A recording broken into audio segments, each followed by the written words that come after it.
nos saluden y que se siguen agregando.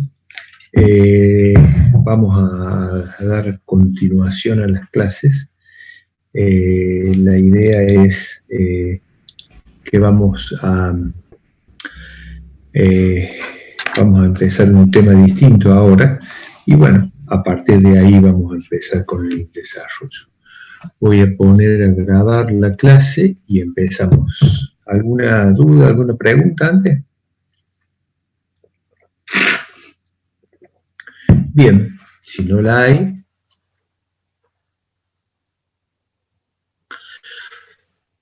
grabamos. Bueno, buenas tardes. Continuando con el desarrollo de las clases y las actividades de la materia, vamos a comenzar a dictar este tema y en donde vamos a empezar un gran tema que es el de los agregados utilizados en la construcción. Agregados y considerando como tal materiales que pueden considerarse inertes, aunque muchas veces no lo son.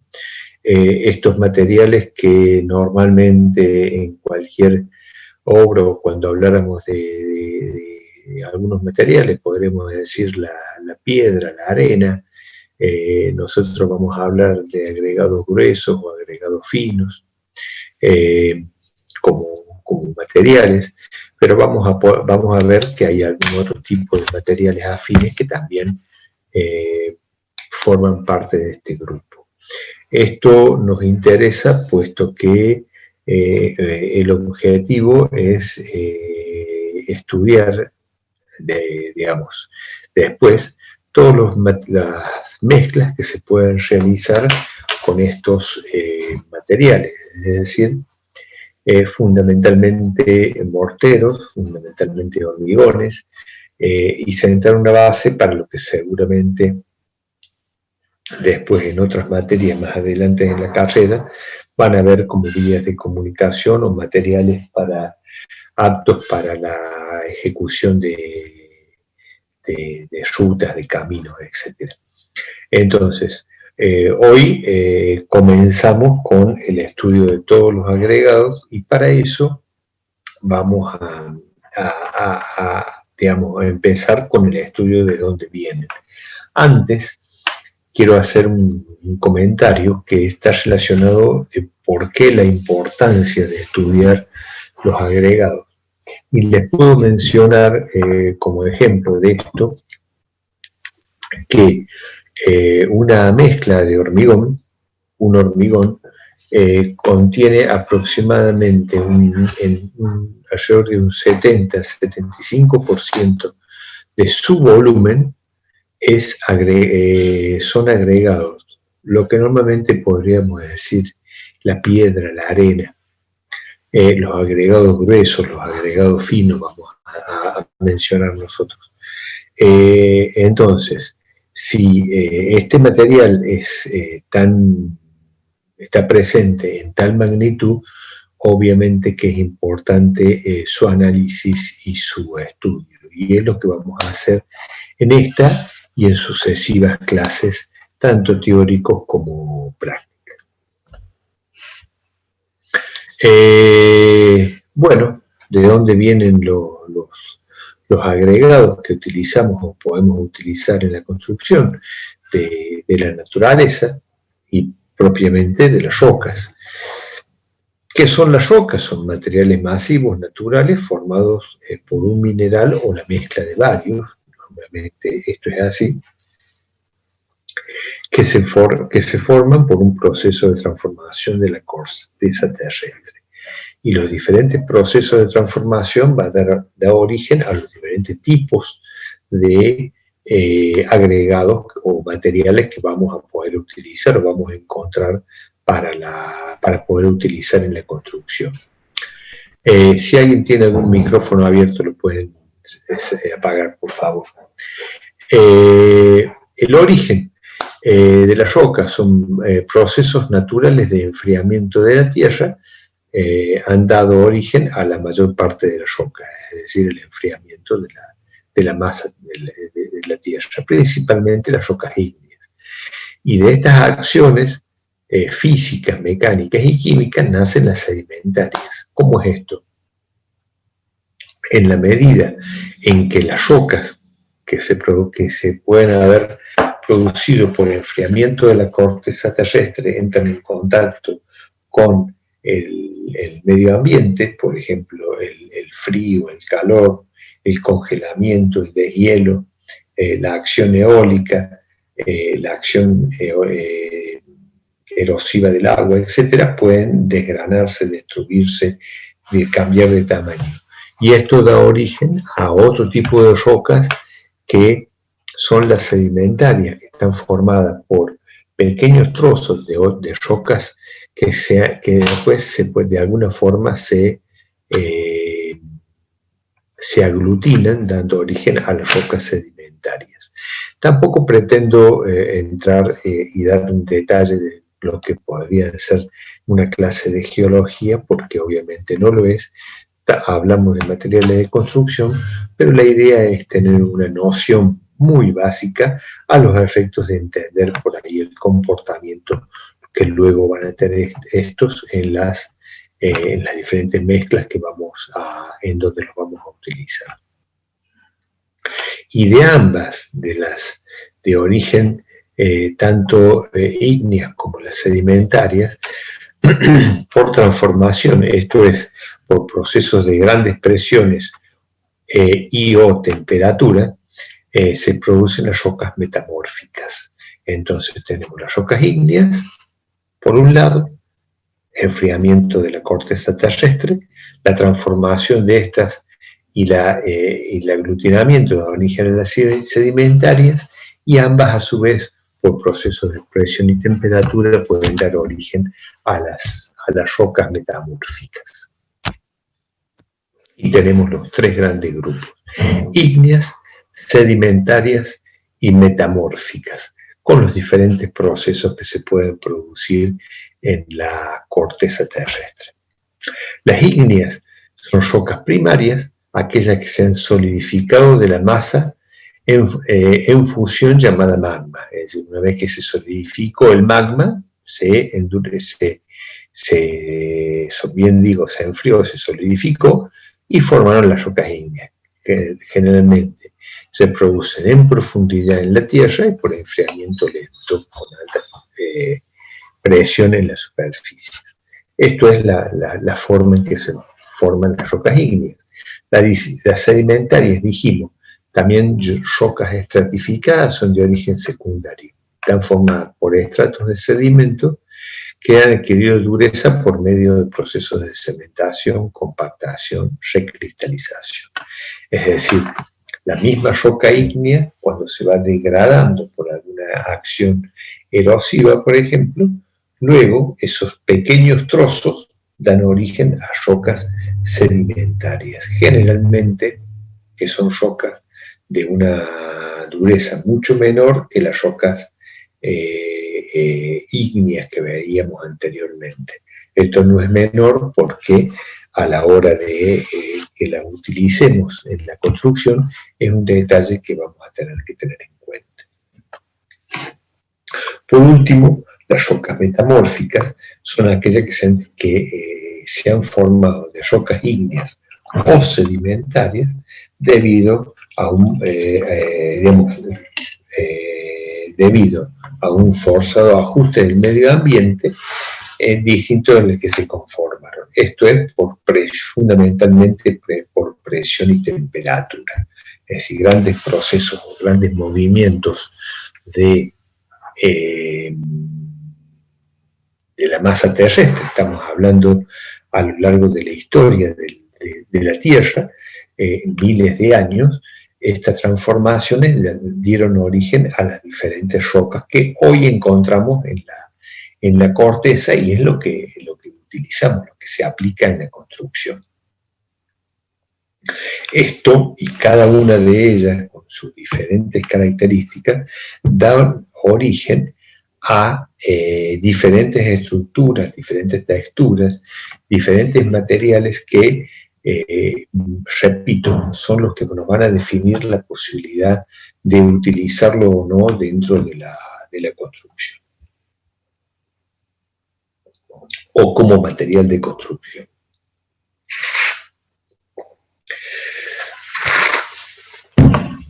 Mientras tanto me tomo un mate y si alguien tiene alguna consulta, la vemos y si no, seguimos. Profe. Señor.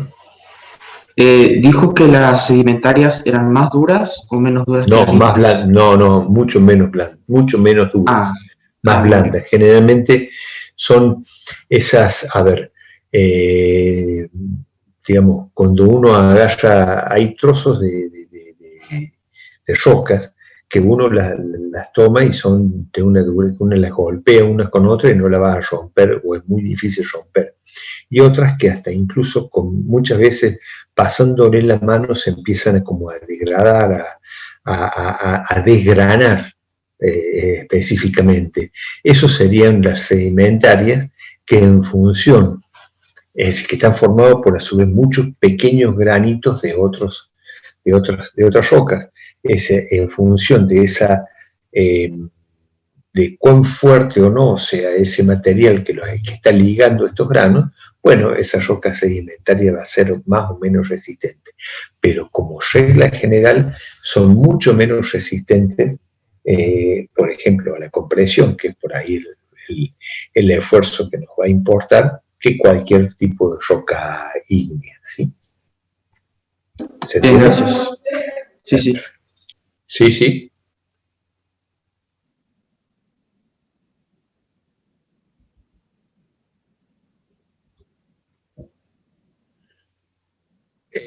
Salvando las distancias, no voy a decir que lo mismo, pero salvando las distancias sí, sería algo así. Un material mucho, es decir, no podemos comparar la madera con rocas, por supuesto, pero es que se entiende bien esto, ¿no? Pero salvando las distancias sería algo parecido, como una aglomeración, como rocas que se unen por algún proceso, ¿sí? Por algún material que los une, por procesos físicos, químicos, etcétera, ¿sí? Profe. Sí. Profe, ¿y las metamórficas en la construcción? ¿En qué se te las utilizaría? Un ejemplo. Y son rocas que tienen generalmente pueden tener más dureza, es decir, de hecho los granitos son rocas que tienen una gran aplicación formada por un sinnúmero de otras pequeñas rocas, ¿sí? Ya lo vamos a ver un poco, ¿estamos de acuerdo? Podemos hablar de acá justamente estoy mostrando algunas láminas, podemos hablar de las mesadas de cocina, que uno claramente puede ver que si alguna vez han visto una mesada de cocina, un granito pulido, bueno, uno ve muchas veces el material que digamos, está formado por a su vez granos de otras variedades de rocas, ¿sí? ¿Se entiende?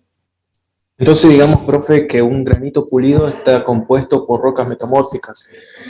Es decir, es una roca que ha unido pedazos, a ver, para ponerlo en términos muy vulgares, pero que no es así, por trozos de otras rocas que se han unido por algún proceso de presión y temperatura, ¿sí? Perfecto, profe.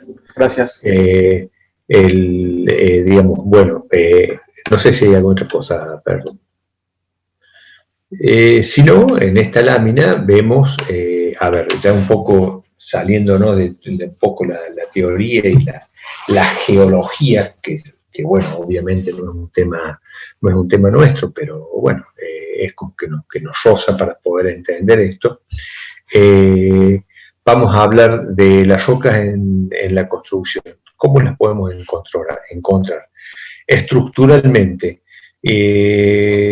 Obviamente no lo vamos a encontrar ninguna roca que forme parte de una estructura hoy en día, o no es lo normal, pero sí, si nos vamos a construcciones de muchos miles de años, como en este caso el Partenón, vemos que las columnas son de rocas, son rocas que han sido talladas, y bueno, eso sería parte de una estructura, obviamente. También lo podemos usar como revestimiento, como decorativo, como elementos decorativos, es decir, el caso de los granitos, de los mármoles que se utilizan tanto ya sea como pisos, como revestimiento de paredes, como mesadas de cocina, etc.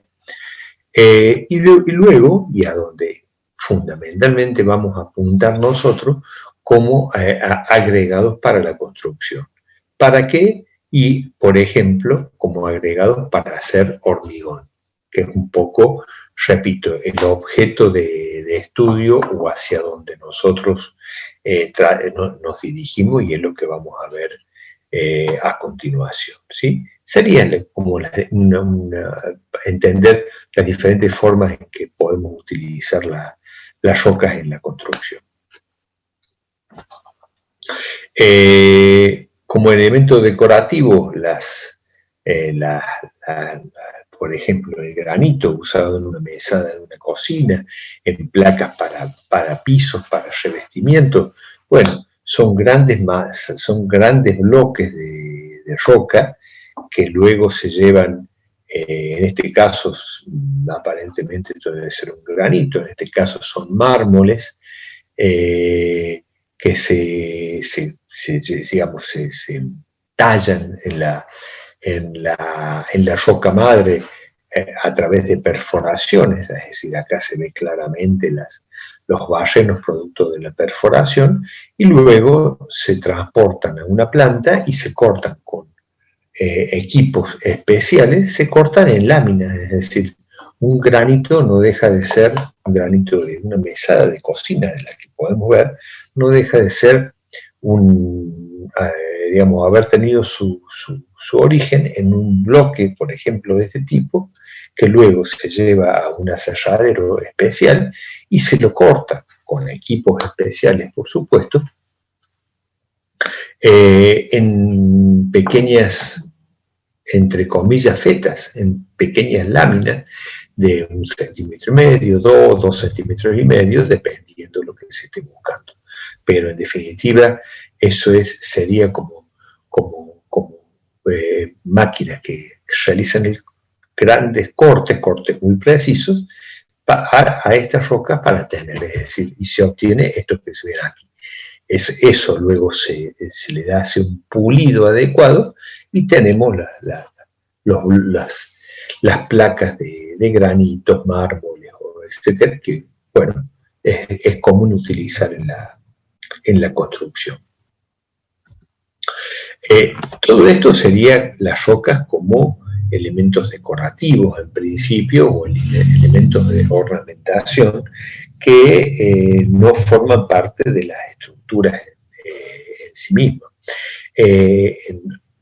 Ahora, y como decía anteriormente, nos vamos a centrar en lo que sí son las rocas para construcción, agregados o áridos para la construcción. Ahí está puesto como árido, pero en realidad agregados, áridos para la construcción, lo consideramos como sinónimo,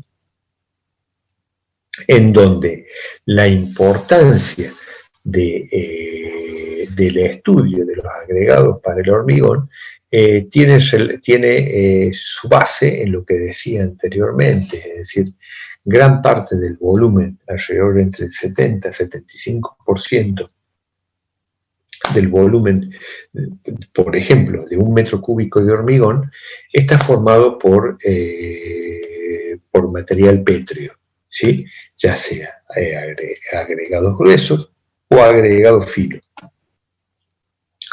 O, es decir, mejor dicho, por ambos, y generalmente es una mezcla de todo esto, ¿sí? Esto es lo que nos da el justificativo del estudio y la necesidad del estudio. Y por otra parte, entender cuáles son las funciones de los agregados dentro de la masa del hormigón.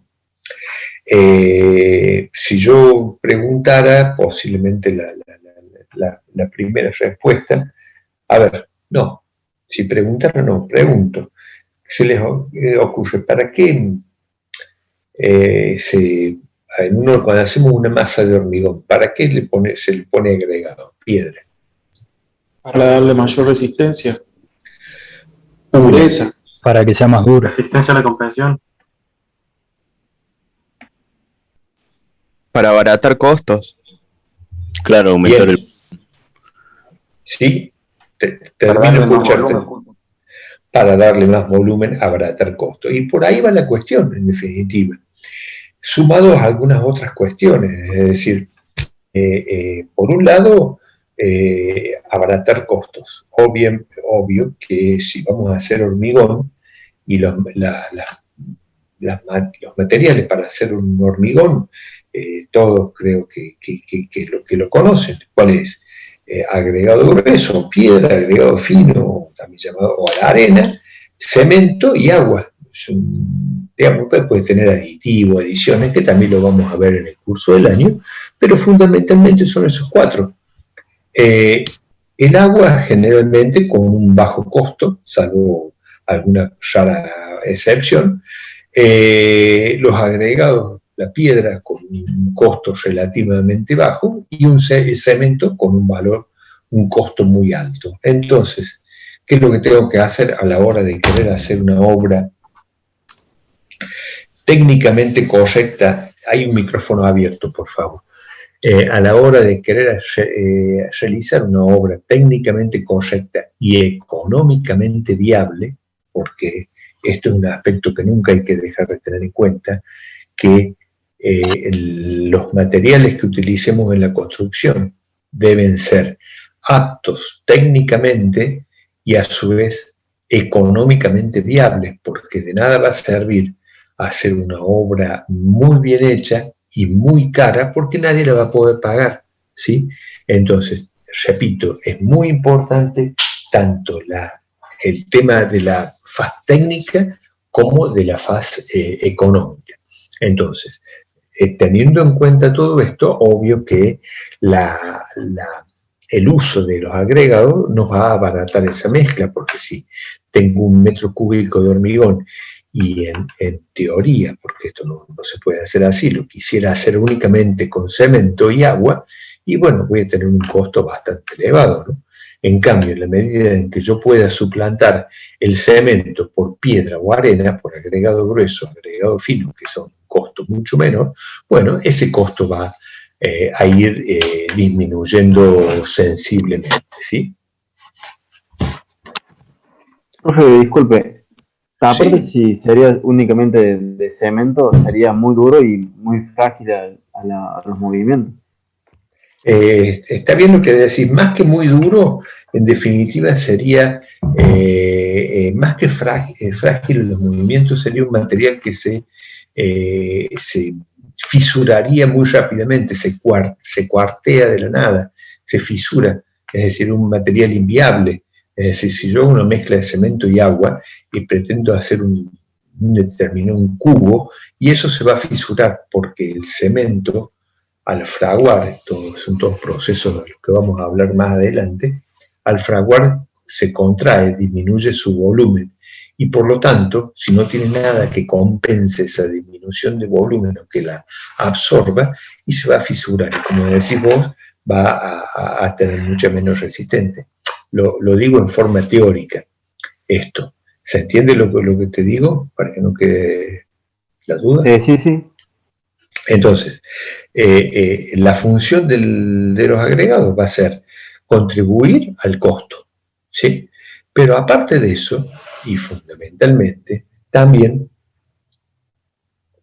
como mencionaron sus compañeros, algunos compañeros y muchos se habrán imaginado también, contribuir a la resistencia, es decir, de alguna forma los agregados pueden contribuir a la resistencia de una mezcla de hormigón, pero que van a contribuir en tanto tengan resistencia a ellos. Y esto tiene que ver con la introducción que hacíamos del tema de los diferentes tipos de agregados que podemos encontrar en la naturaleza. Por eso un poco que está todo relacionado, ¿sí? Es decir, bueno, pues sí pueden contribuir, y lo hacen, pero también dependiendo de la naturaleza misma, ¿sí? Ya vamos a ver que hay otros factores que también influyen, como la textura, por la adherencia que puede haber o no, pero enseguida lo comento. Profe, Y por un... sí, claro, entonces eso va a depender mucho de la roca a utilizar, la resistencia totalmente. del hormigón. Totalmente, es decir, digamos, en realidad, en función muchas veces del tipo de hormigón que uno esté buscando, es el tipo de roca que debe utilizarse. ¿Sí?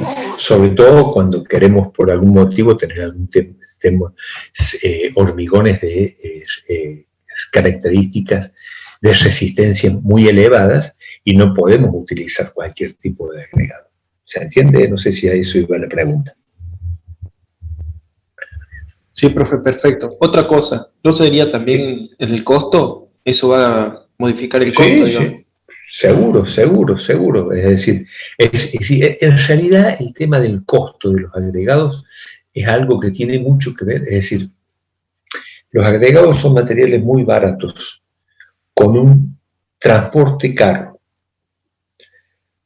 por unidad de volumen. Alguna vez escuché la comparación. Llevar un diamante de acá a cualquier lugar a 1000 kilómetros de distancia en avión, y puede ser barato en función del costo del diamante, para poner unas rocas también como ejemplo. Ahora, si quiero llevar una tonelada de agregados a 1000 kilómetros de distancia, un viaje, un camión con agregado a 1000 kilómetros de distancia, va a tener un costo altísimo el material. No sé si se entiende lo que es decir, la influencia en el costo final del material. Por eso, digamos, tiene que ver también con lo que hay disponible en la zona en donde uno vaya a hacer la obra. Esto es fundamental. Es decir, yo no puedo pretender hacer una obra económica en donde tenga que traer agregados de, no sé, de Jujuy, donde tenga que hacer, bueno, 900 kilómetros, 1000 kilómetros no sé exactamente cuánto hay, a Jujuy, para decir una cosa, porque el costo es altísimo, sobre todo que en Córdoba tenemos canteras y agregados muchos, digamos, importantes. Bueno, esa es un poco la cuestión. No sé si aclaré o me embarré, me fui mucho por la rama. No, perfecto, profe. Muchas gracias. Bien. Y hay otra cuestión que tiene que ver con el ejemplo que daba antes de una mezcla teórica, porque es teórica, de cemento y agua. Decía yo que eso se va a fisurar. Pero ¿qué pasa? Si en el interior esa masa de cemento y agua empieza a tener una buena cantidad de partículas de agregados, esos esfuerzos de tracción que se producen como consecuencia de cuando se va secando el cemento, cuando se va fraguando el cemento que hacía yo, es decir, el cemento cuando fragua y empieza a secarse, a endurecerse, para que se entienda, disminuye su volumen. Al disminuir su volumen se producen como esfuerzos de tracción sobre las diferentes partículas. Esos esfuerzos de tracción, si en la masa del hormigón, en la masa de esa mezcla teórica de cemento y agua, tuviéramos partículas de agregado, esas partículas de agregado, y si tienen la resistencia adecuada, podrían absorber esos esfuerzos de compresión, esos esfuerzos de tracción. Entonces, otra función muy importante que tienen los agregados dentro de la masa del hormigón es controlar la fisuración que se produce por fraguado del hormigón, del cemento. Es decir, la contracción propia que se produce durante el proceso de fraguado y endurecimiento del hormigón por las reacciones de hidratación y el fraguado propiamente dicho se pueden controlar en forma importante con la presencia de los agregados, una cantidad de agregados adecuados y el tipo de agregados adecuados. Entonces son tres funciones. Una, darle volumen, disminuir el costo. Otra, contribuir eventualmente a la resistencia. Y por último, contribuir a controlar la fisuración que se pueda producir en el hormigón.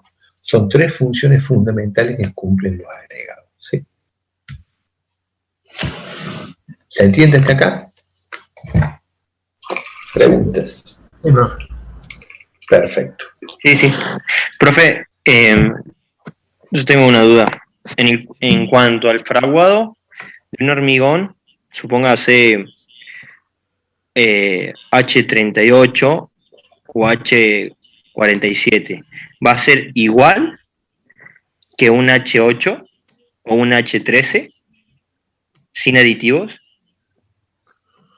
Te está yendo muy adelante vos, pero está bueno. A ver, el fraguado va a depender del tipo de cemento y de las condiciones a la que pueda estar sometido la estructura donde esté ese material.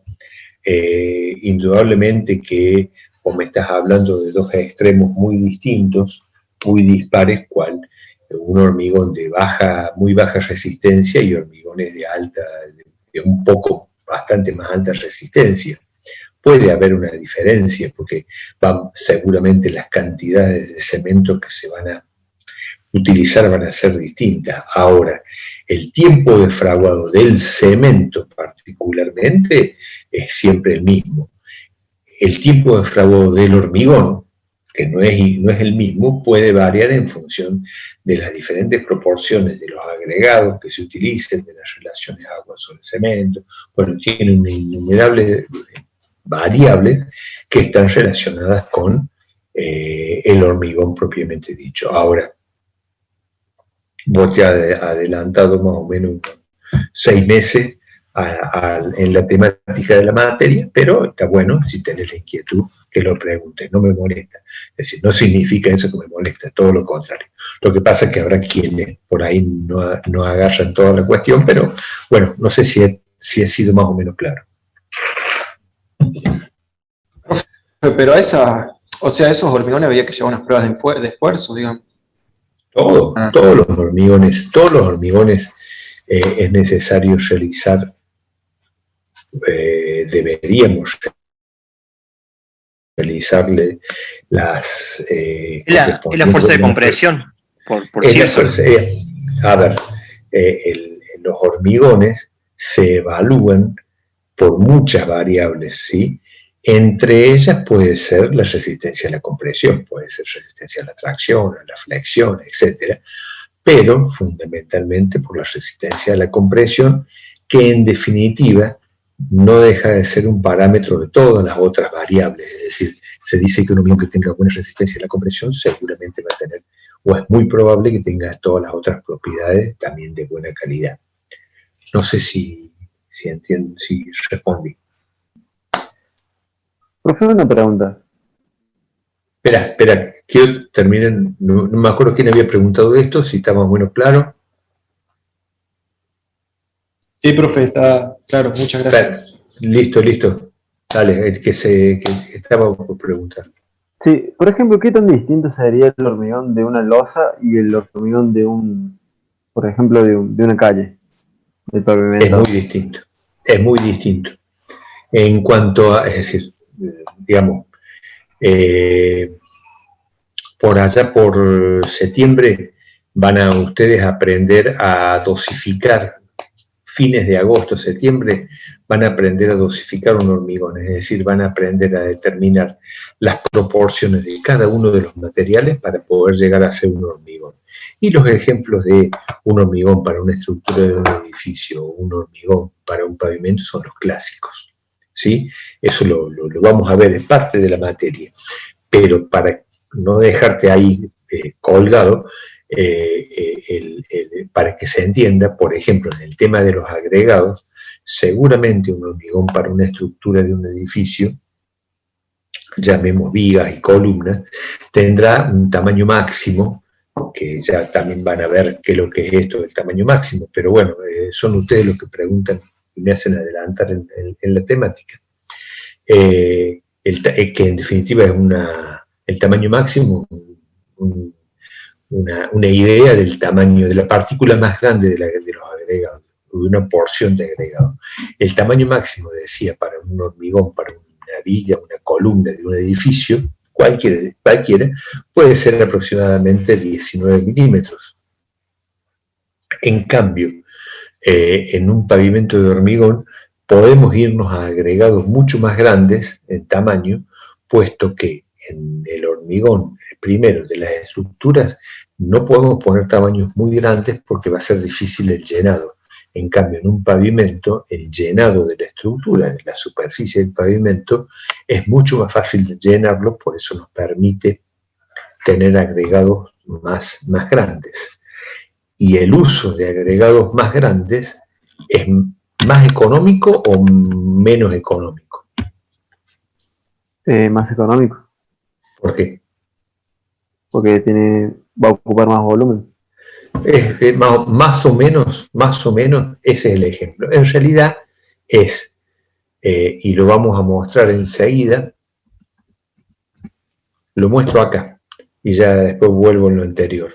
En un mismo volumen, si estos son todas partículas de agregados, por ejemplo, la suma de todas las pequeñas partículas de este volumen, que es igual a este, es mucho mayor que la suma de las partículas de este volumen.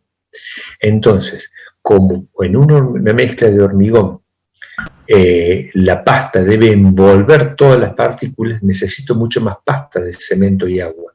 Por lo tanto, necesito más cemento. Es decir, mientras mayor sea el tamaño, menos superficie a cubrir con pasta de cemento, mientras mayor sea el tamaño del agregado. Por eso me va a convenir, en el caso de los hormigones para un pavimento, donde es fácil la colocación, tener agregados más grandes. ¿Por qué? Porque por un lado va a ser más económico, por otro lado voy a poder controlar la fisuración que decíamos recién, y en el caso de los pavimentos es un tema grave, ¿sí? No sé si se entiende lo que planteo. No, sí, lo comprendí muy bien. Perfecto. ¿Hay alguna otra pregunta dando vuelta? Sí, ¿puede volver a la imagen que estaba mostrando recién, de las dos superficies diferentes? Ya voy a ir después porque está adelante, pero bueno, ahí está. Bueno, la primera, ¿no sería, digamos, para soportar cargas mayores, una carga mayor? No. Al contrario, no tiene nada que ver. Es decir, seguramente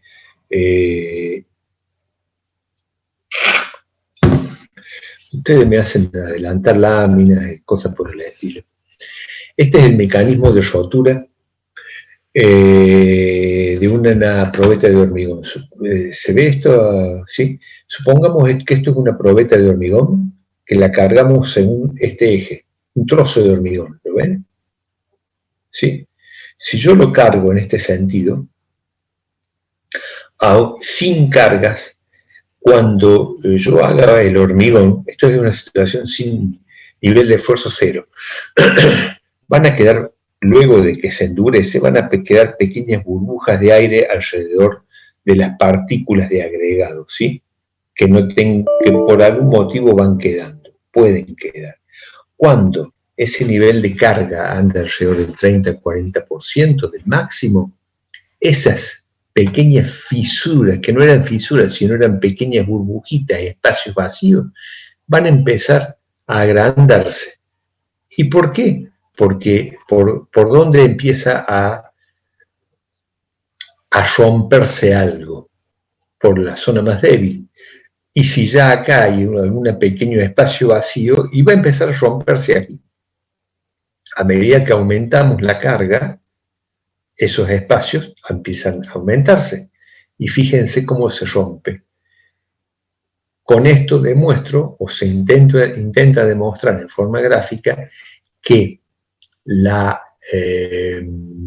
rotura de una pieza de hormigón comienza siempre por la interfaz pasta-agregado, que es la que hay que cuidar, ¿sí?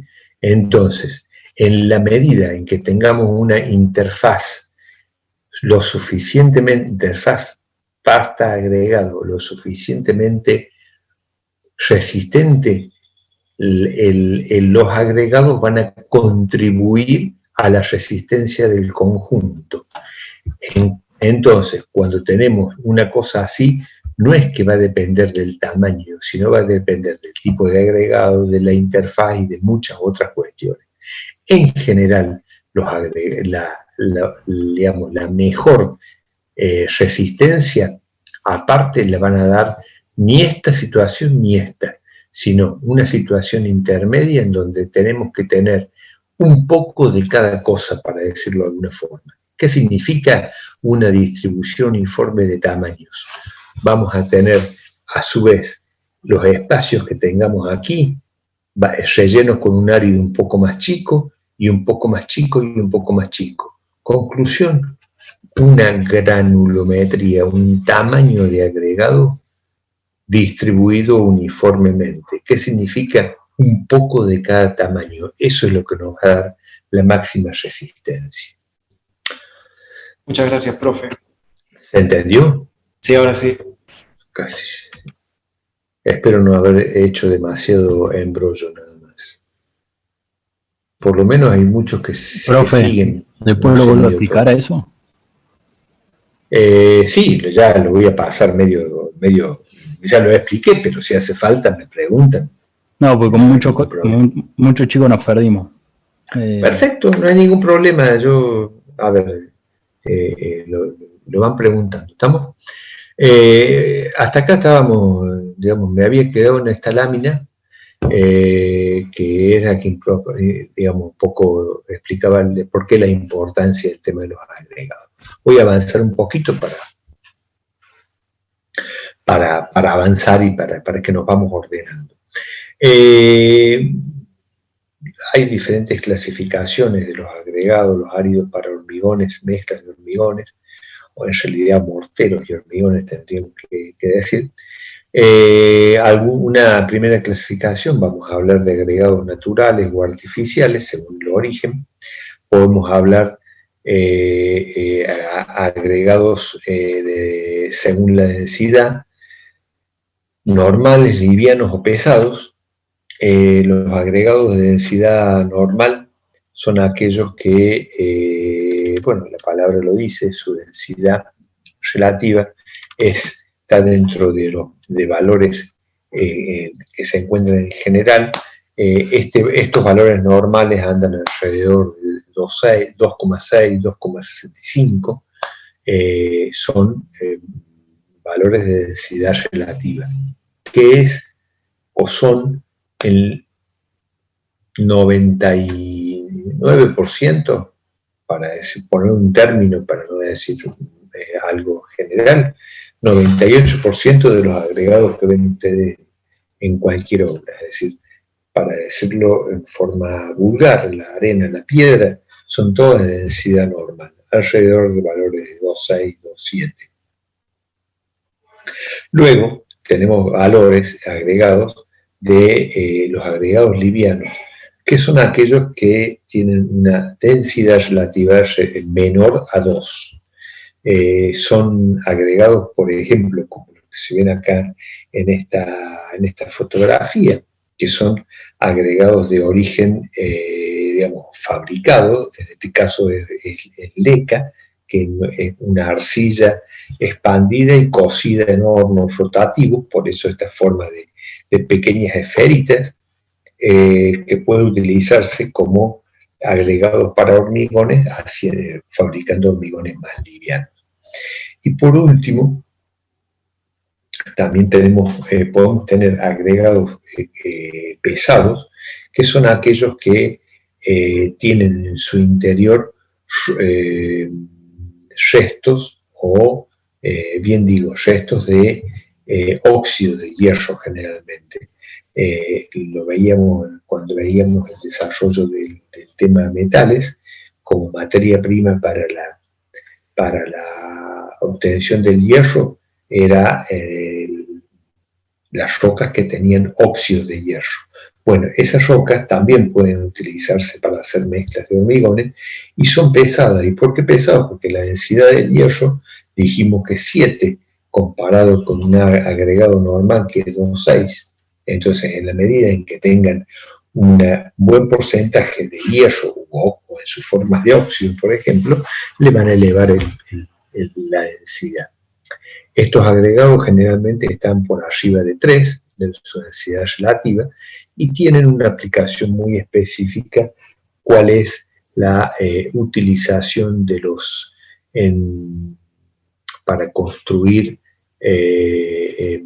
digamos, paredes para aislar, por ejemplo, en centrales atómicas, para aislar de la radiación. Es decir, la presencia de partículas de hierro ayudan a aislar de las radiaciones que se pueden producir, por ejemplo, en una central atómica, ¿sí?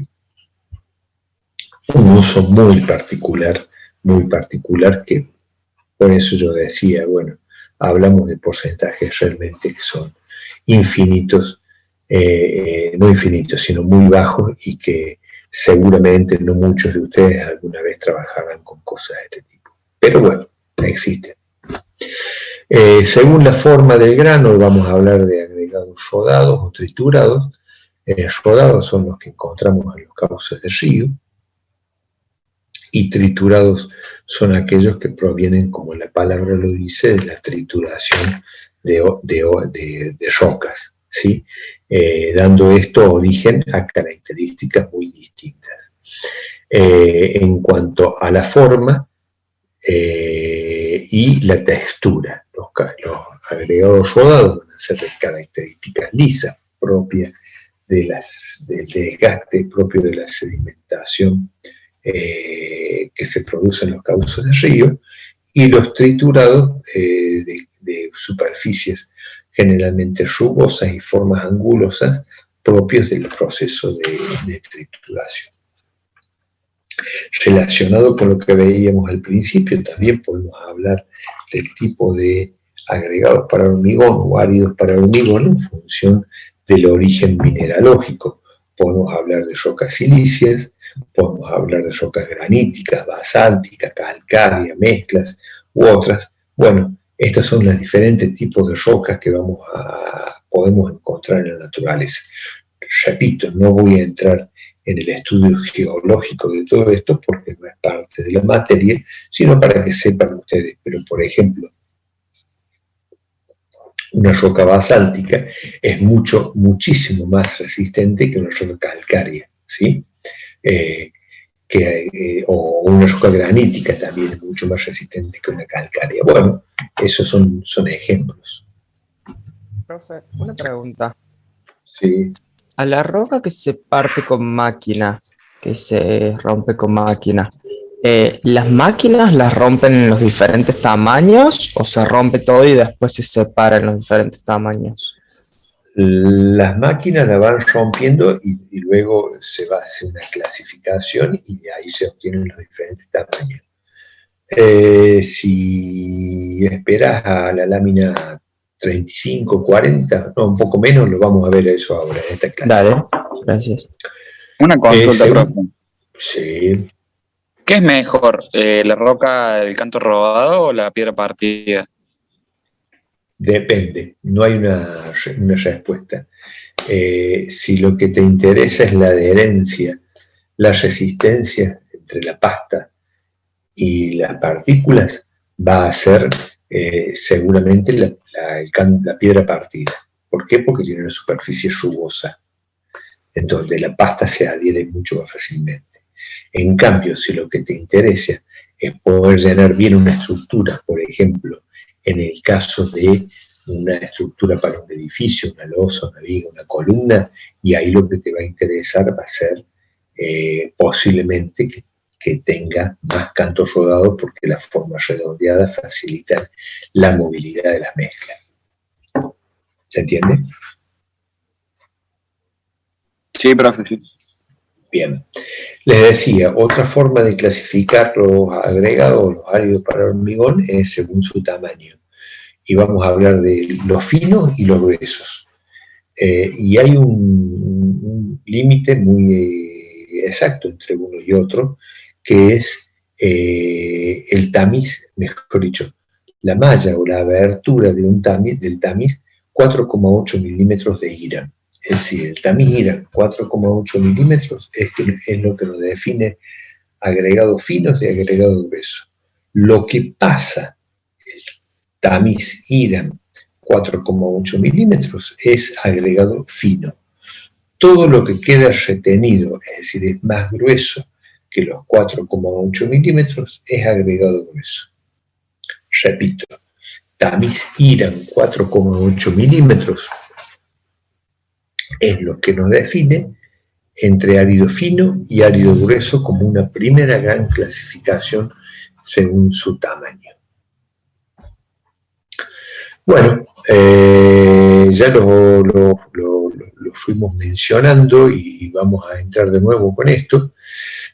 Esto de la forma, superficie, textura de los agregados. Yo algunas cosas las voy a ir repitiendo rápidamente porque ya las he dicho, pero vamos a avanzar. Perdón, me adelanté una lámina. Acá está. Según la forma de los agregados, podemos hablar de redondeados, que son los provenientes de los cauces de río, que en realidad los cauces de los cauces de río no se puede extraer, por lo menos en la provincia de Córdoba, por ley, no se puede extraer material, sí de viejos cauces de río, es decir, cauces de río o los ríos que han recorrido algunos lugares desde hace miles de años y donde hoy son cauces secos, de ahí se puede extraer, pero de cauces actuales no se puede extraer. Por la misma forma que tienen de desgaste natural, por la forma en que se producen y se van depositando los agregados, son redondeados. Y luego también vamos a hablar de la piedra partida, que va a tener diferentes formas según sea la trituración, que lo vamos a ver enseguida.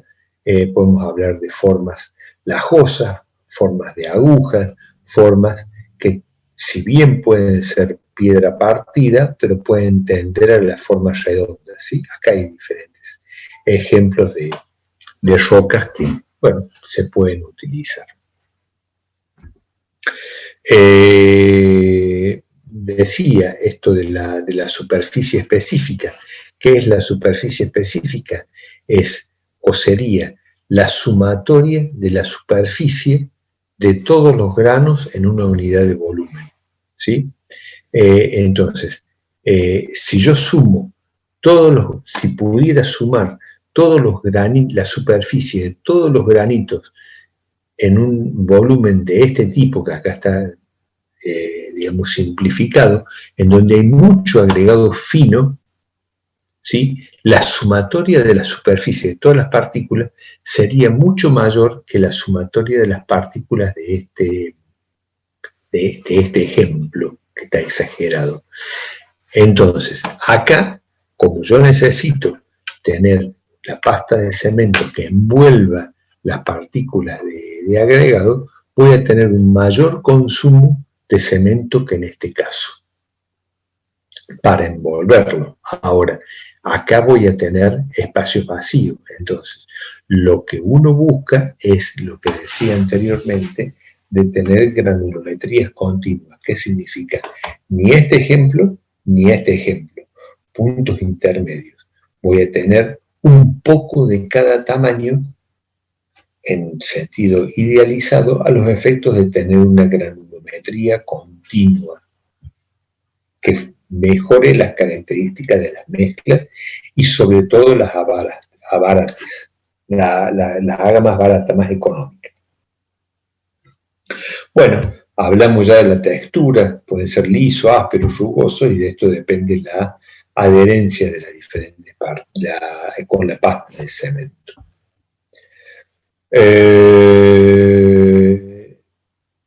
Hasta acá en cuanto a superficie, textura, forma de los granos, etc. El tema es, hablamos mucho de la resistencia de la roca. Yo puedo, de alguna forma, determinar la resistencia de la roca, si podría, o cómo sería la forma para determinar la resistencia de una roca. Si yo tuviera un macizo rocoso, podría de alguna forma talar con alguna broca especial, que se hace de hecho, un testigo, y sacar una probeta y llevarla a una prensa y ensayar y ver la resistencia a la compresión. Ahora, si yo lo que tengo es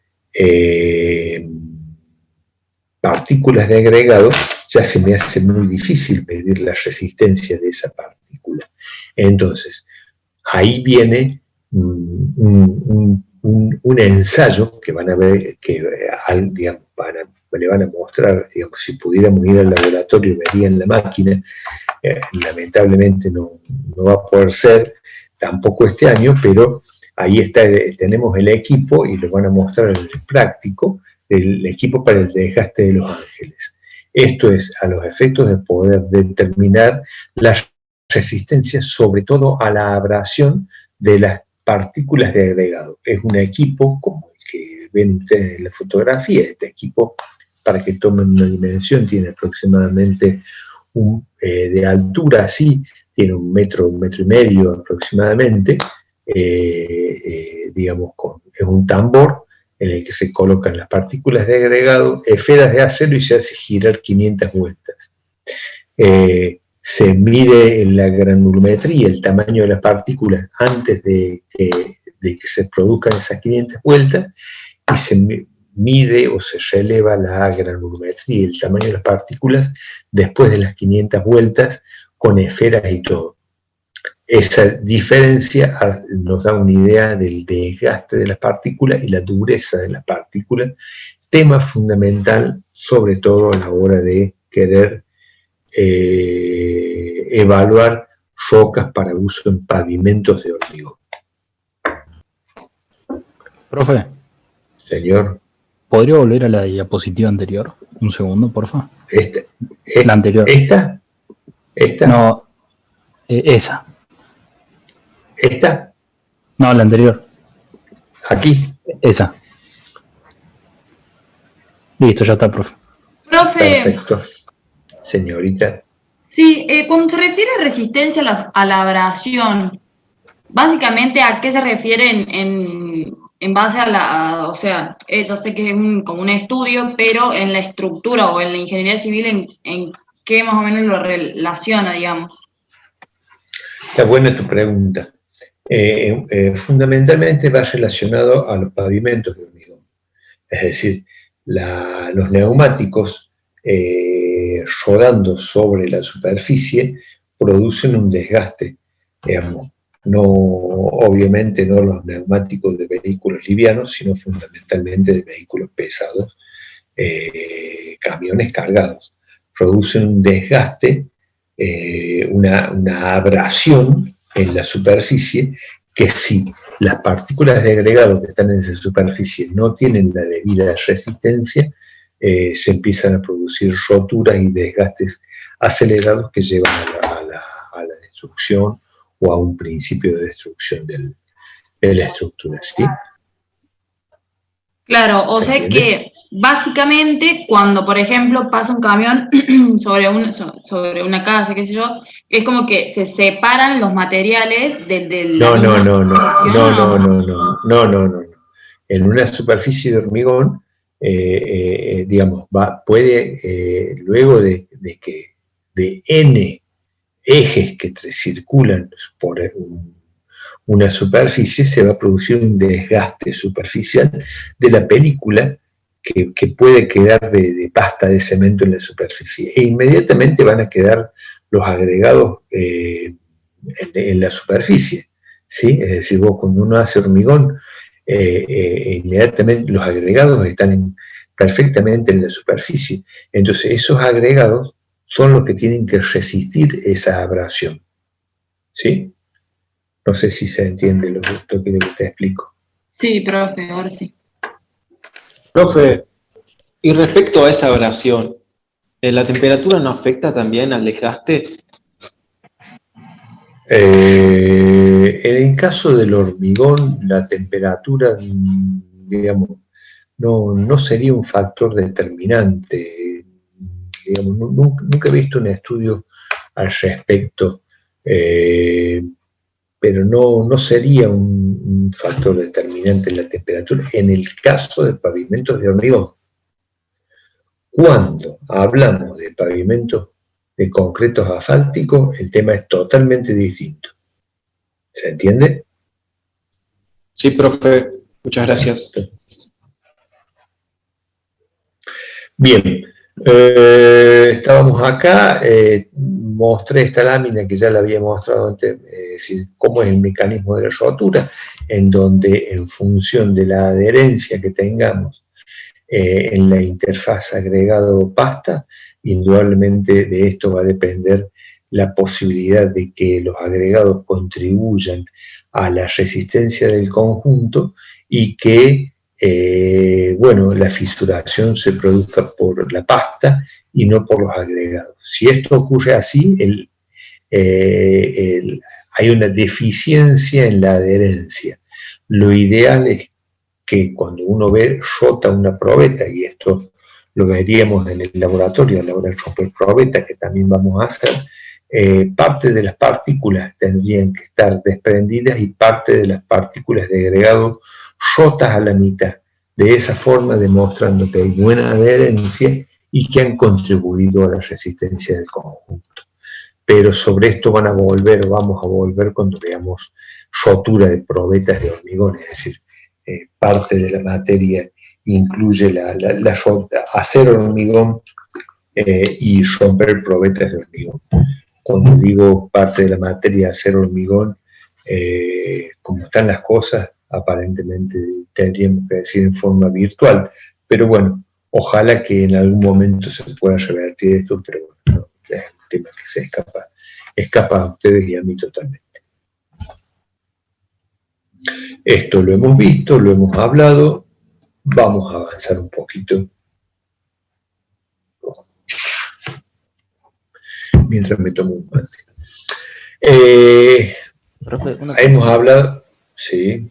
Ahí en el caso de que se rompe, el problema sería la adherencia que hubo. O sea, Totalmente. La adherencia es clave, por eso a la hora de querer, alguien me preguntó qué es mejor, y yo le dije que cuando el problema es la resistencia, lo que más importa es la adherencia, y la adherencia se va a ver reflejada o va a aumentar en la medida que tengamos una superficie rugosa. Es como cuando queremos pegar cualquier partícula, cualquier objeto. Mientras más áspera la superficie a pegar, seguramente vamos a tener éxito en la unión de las superficies. Si son muy lisas, no las vamos a poder pegar, o va a ser más difícil pegarlas. ¿Se entiende? Sí. Perfecto. Bien. ¿De dónde vienen todas estas rocas? ¿De depósitos naturales o canteras? Vamos a clasificar. Depósitos naturales son los que podemos encontrar en cauces de río, o mejor dicho, en viejos cauces de río. Y los macizos rocosos, que son canteras, en donde se extrae la roca a la montaña, para decirlo de alguna forma. Son montañas a las que se le va extrayendo el material. Entonces podemos hablar de depósitos naturales, que son los fluviales, ¿sí? Que podemos ver como un corte del río, o como cortes en sentido longitudinal. También podemos hablar de algún tipo de depósitos glaciares para zonas en donde hay glaciares. ¿Por qué? Porque la lengua de los glaciares va arrastrando al fondo el material, pero estos son materiales muy raros de encontrar o de poder utilizar en la construcción. Generalmente los que vamos a utilizar de los depósitos naturales van a ser los fluviales, repito, de viejos cauces de río. Y por otro lado, las canteras, que como les había dicho anteriormente, es extraerle a la montaña la roca. Vamos a ver cómo es esto. Los depósitos naturales, ¿cómo se hace la explotación? Es decir, ¿cómo se hace para tener el material disponible para una obra? Identificado un yacimiento, que son cuestiones de tipo geológico, hay que hacer un destape. ¿Qué es el destape? Es la cubierta vegetal que seguramente está cubriendo esos materiales. Después de cientos o miles de años, hay que eliminar, repito, la cubierta vegetal superior. Luego se extrae el material con equipos adecuados, ¿sí? Por ejemplo, acá ven una retroexcavadora, y se transporta a planta a los efectos de una posterior clasificación. Transporta con equipos adecuados, más grandes o más chicos, dependiendo del tipo de explotación. La clasificación se realiza por zarandas vibratorias, que son como la que ven acá, equipos en donde, para decirlo de alguna forma, son como tamices gigantes, en donde se produce la clasificación en una planta de grandes volúmenes de agregado. Lo vamos a ver enseguida también. Estas canteras, ¿cuál es el proceso? Es decir, acá es el proceso de los depósitos naturales, en donde extraemos el material, lo transportamos y lo clasificamos, y lo tenemos listo para obra. Es decir, una vez que lo separamos en tamaño, con, repito, entre comillas, tamices gigantes, que es una zaranda vibratoria, lo podemos utilizar el material para llevarlo a la obra, en sus diferentes tamaños. Ahora, en el caso de las canteras propiamente dichas, ya, digamos, cuando le extraemos, es decir, en este caso, cuando le tenemos que extraer el material a la roca misma, el tema es distinto. ¿Por qué? Porque por un lado tenemos que hacer el destape, siempre realizarlo, es decir, retirar todo lo que es cubierta vegetal. Luego hay que hacer una perforación y voladura, romper bloques, transporte a planta, trituración y clasificación y transporte a obra. Vamos a ver un poquito cada aspecto de esto. ¿Qué es la perforación y voladura? Es decir, el macizo rocoso no le vamos a poder arrancar esa piedra que está solidificada. ¿Cómo lo hacemos? A través de un proceso de voladura, explosivos, ¿sí? Para lo cual hay que hacer perforaciones en la roca para poder colocar esos explosivos y con esos explosivos producir la detonación que permita reducir del tamaño y posteriormente trasladar a una planta de trituración. Es un barreno, es una perforación que yo les decía, que se realiza en la roca, en donde se coloca un explosivo, un detonador y cable a un circuito eléctrico. Los explosivos son generalmente plásticos, ¿sí? Y acá ven algunas fotografías de una planta en donde puede verse aquí el escalón que hay entre el lugar donde están trabajando estos operarios y la parte inferior. Lo que se pretende es todo este bloque poder derrumbarlo. Entonces, ¿qué se hace? Con un equipo especial se realiza una perforación en la roca, ¿sí? Digamos, yo siempre digo, similar a lo que uno hace cuando con una perforadera de mano quiere colocar un taco Fisher. Bueno, salvando las distancias, en lugar de tener algunos pocos milímetros de diámetro, esto tiene varias pulgadas de diámetro, este equipo de perforación, Luego que se realiza esa perforación, se colocan los explosivos, como decíamos anteriormente, y se unen a un circuito eléctrico para provocar la detonación que acá tenía para provocar la detonación que nos permite reducir de tamaño las partículas.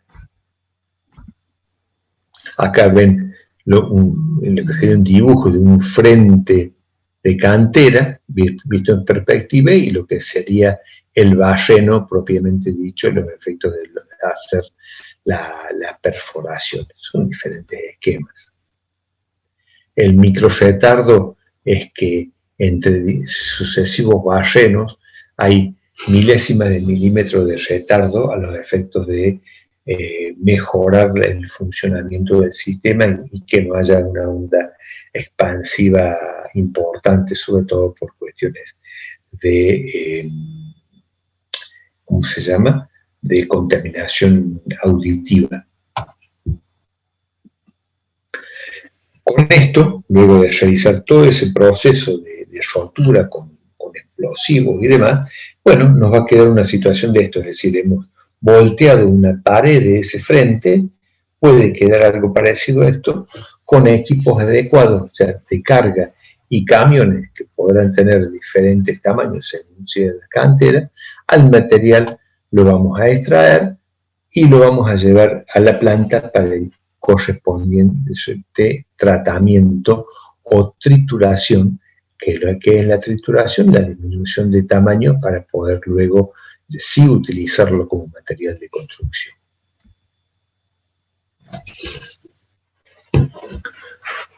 ¿Preguntas hasta acá? ¿Se entiende?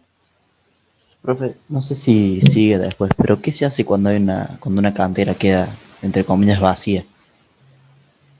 Se la deja. Es un gran problema que tienen quienes explotan canteras, es la remediación, es decir, hoy en día se habla de la remediación del medio ambiente, es decir, porque en el lugar en donde había una montaña queda un gran pozo, ¿sí? Bueno, es todo un tema en el cual se trabaja esto, particularmente para aquellos que puedan conocer que en Córdoba, es en la zona de Villa Allende, de la cantera de Gran Ombú, esta fotografía. Y bueno, es un gran pozo que se está haciendo donde antes había una montaña, y ahí se extrae el material. Bueno, ellos tienen un importante plan de remediación en donde hacen la implantación de plantas autóctonas a los efectos de contribuir, repito, a la remediación del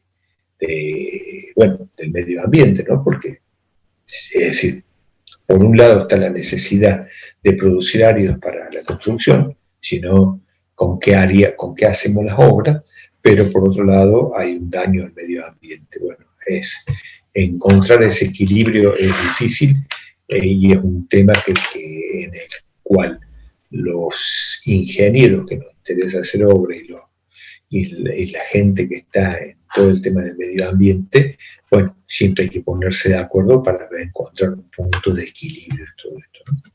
No sé si logro responder tu pregunta. Sí, profe, ¿se entiende? Profe, un ingeniero... Sí. Perdón, ¿no? Perdón.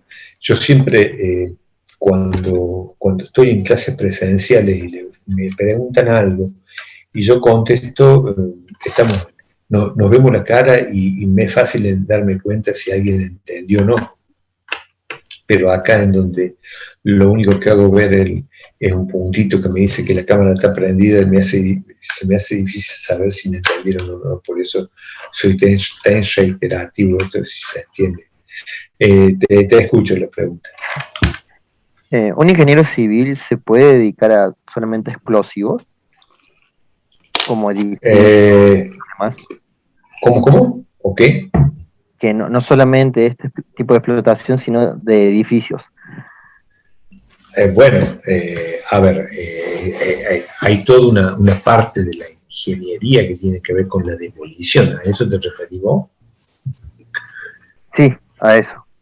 Sí, sí. Bueno, es decir, a ver, hay especialistas en el tema explosivos y no somos nosotros los ingenieros civiles porque no estudiamos el tema explosivos, pero sí somos los que vamos a decir a la hora, por ejemplo, o deberíamos de decir a la hora de querer hacer una,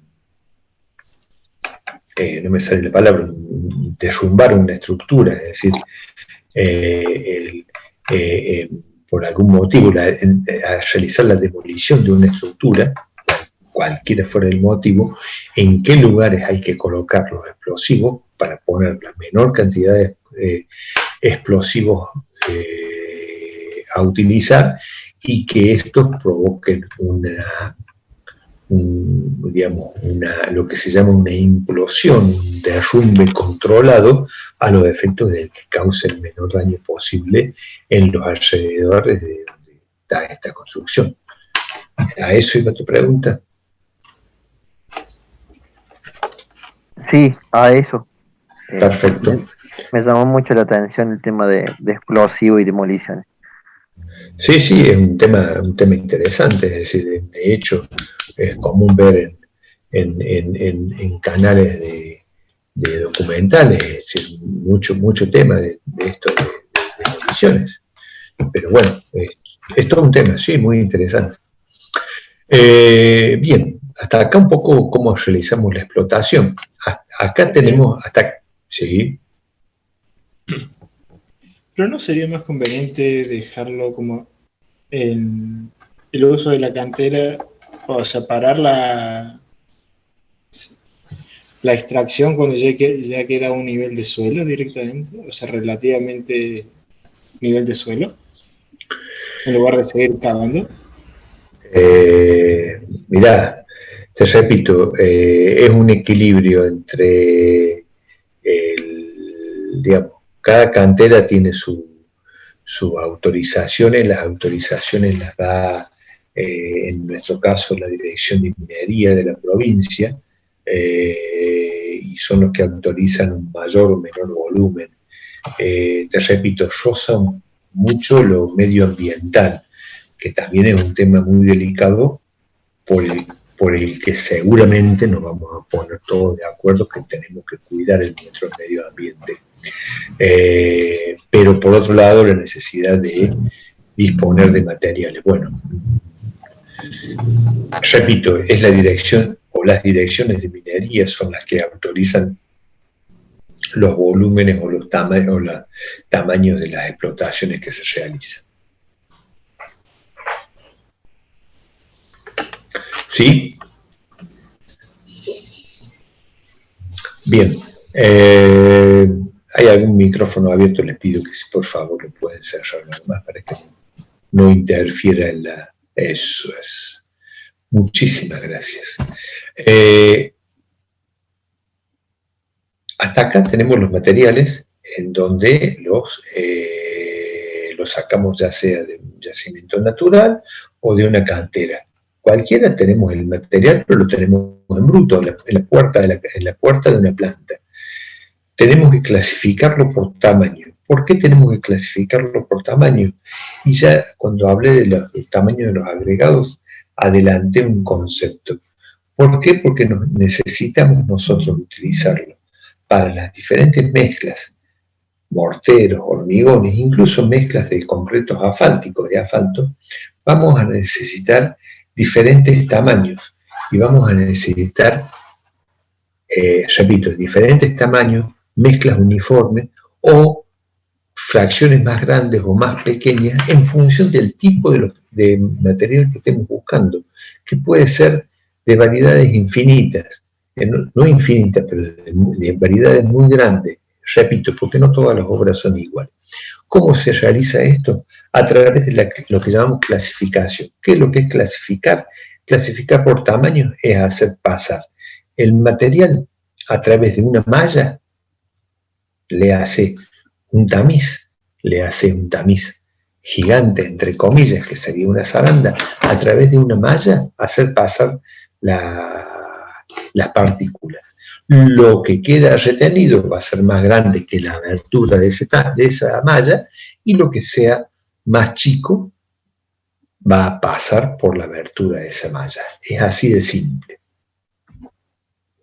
Hay diferentes factores que afectan la posibilidad de clasificación, que son la humedad de los agregados. Mientras los agregados hay una humedad intermedia que anda alrededor entre el 5 y el 20%, en donde se puede producir que se aglutinen, que se agrumen las partículas, sobre todo de partículas finas. Es difícil de clasificar por este proceso de separación, pero cuando los agregados están secos o muy húmedos, esto se facilita. La forma de los granos, en la medida en que tenemos granos de formas redondeadas, seguramente la clasificación se va a ver facilitada. ¿Por qué? Porque es mucho más fácil de un grano pase o no pase por una malla. En cambio, las formas angulosas o de formas irregulares va a ser mucho más difícil de clasificar. Depende si las mallas tienen los tipos de edificios rectangulares, cuadrados, circulares. Bueno, de eso va a depender también la forma o el tipo de clasificación que podemos realizar. La superficie de las cribas o estos zarandas o grandes equipos que utilizamos para clasificar, bueno, también va a depender, y la cantidad de huecos que tengan, el tipo de zaranda, tipo de malla, el tipo de tamiz que utilicemos, para decirlo de alguna forma, y enseguida vemos algunos ejemplos. Vamos a hablar equipos de clasificación fijos, vibratorios o instalaciones de lavado. Fijos, ¿sí? El camión, ¿recuerdan que estaba el camión que salía de la cantera cargado? Bueno, cuando llega a una planta, y acá tengo que hacer la salvedad que también por culpa de la pandemia, para saber si tendrá la culpa de la pandemia o no, quién, pero en definitiva ese es el motivo. No podemos realizar una visita que normalmente todos los años realizamos a una cantera. Esa es la fotografía que mostraba hace un rato, en donde pueden ver muchas de estas cosas. Obviamente no la van a poder ver porque no vamos a poder hacer la visita, pero bueno, tratamos de explicarle lo mejor posible toda esta situación. Ese camión que decía, veíamos que salía de la cantera, ya sea cualquiera de sus formas, sale cargado, llega a la planta de clasificación y descarga. ¿Sobre qué descarga? Sobre una serie de rejas fijas, como la que ven acá, en donde se produce una primera gran clasificación, en donde los materiales más grandes, de tamaños inconvenientes, por ejemplo, se quedan retenidos. Estamos hablando de hierros colocados en forma paralela, fíjense cómo se ve acá en la fotografía, que lo único que hacen es separar lo más grande de lo más chico, ¿sí? Los tamaños muy grandes quedan separados y los más chicos quedan en la parte inferior. Esto, por supuesto, tiene una baja eficiencia, se produce una pérdida de altura importante, tema que en las canteras, como se realiza casi todo por gravedad, la pérdida de altura es importante porque después ese material, para poder realizar otros procesos, hay que elevarlo, y eso ya tiene costos porque se realiza con equipos eléctricos, etc. Las famosas zarandas vibratorias, ¿qué son? Esto que ven acá. Esto que ven ustedes sería una fotografía ya en una planta y sucia trabajando. Esto que ven acá es una zaranda vibratoria nueva, que pongo la foto a propósito para que sea fácil de ver, posiblemente mucho más fácil que esto, en donde ustedes ven que es un equipo que tiene o que puede tener diferentes pisos, como ven acá, ¿sí? En cada uno de estos pisos se pone una malla de este tipo, que pueden ser diferentes tipos de malla. Entonces acá esta zaranda vibratoria admite 3 mallas distintas, creo que es, si mal no me falla la vista, sí, 3 tamaños distintos de malla, en donde obviamente en la parte superior vamos a tener la malla más grande, y de ahí para abajo, estas mallas pueden ser metálicas, como este dibujo que está acá, o pueden ser de caucho, como este ejemplo que también tenemos acá. La diferencia está en que las de caucho aparentemente tienen mayor vida útil y sobre todo producen mucho menos contaminación auditiva, es decir, porque son mucho más, digamos, el golpe de una zaranda vibratoria de los agregados sobre las mallas metálicas produce un ruido muy importante en la cantera. Cuando esas mallas no son mallas, sino son placas de caucho, indudablemente estas placas amortiguan, de caucho amortiguan mucho el sonido, ¿sí? Decía, este equipo tiene una inclinación entre 15 y 20 grados aproximadamente. La relación LA es la relación largo-ancho del equipo, es igual a 2. Las medidas aproximadamente igual a 2, las medidas normales pueden ser 1 metro por 2 metros, por 1,50 m, etc. Y tienen una alta capacidad de clasificación. ¿Por qué zarandas vibratorias? Porque tienen un equipo acá al costado, un equipo eléctrico, un motor eléctrico conectado por correa con un vibrador, con un excéntrico.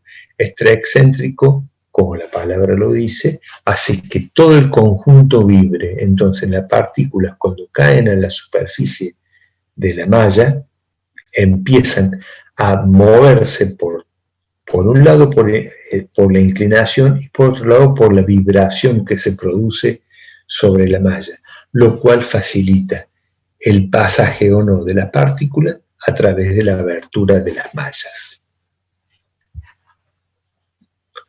¿Se entiende cómo funciona? Queda claro. Perfecto. Si alguien tiene alguna duda, si no, seguimos o volvemos, como lo quieran.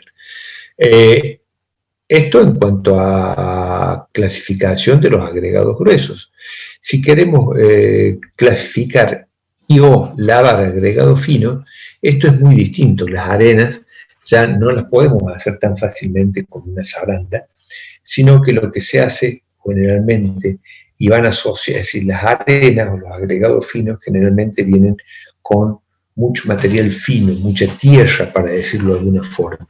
Entonces requieren el lavado.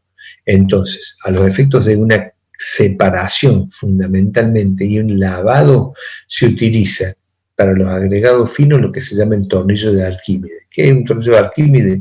Es un tornillo sin fin, en donde en la parte inferior tenemos las arenas, generalmente provienen de zonas en donde hay agua, generalmente ya vienen mojadas, vienen sucias. Bueno, este material a través del tornillo sin fin se va elevando por el dispositivo, y en sentido contrario al movimiento de circulación de la arena, del material en sí, tenemos agua. Entonces el agua va en sentido descendente, la arena en sentido ascendente a través del tornillo, lo que provoca el lavado de las partículas, ¿sí? Ahora, si lo que queremos es lavar las partículas de agregado grueso, a la misma zaranda vibratoria se le pueden agregar, como ven en este dibujo, pequeños picos de agua para producir un rociado. Entonces, mientras se va haciendo la clasificación de los agregados, la separación por tamaño, también se va lavando. es la forma o la necesidad, y ya vamos a ver que más adelante en otra clase, por qué la necesidad muchas veces de lavar los agregados. Pero les adelanto que esto ocurre por contaminación que pueden tener los agregados en su superficie. Profe, respecto al lavado de agregados, ¿siempre se realiza? ¿Me esperas un segundo, por favor? Sí, profe. Un segundo a todos.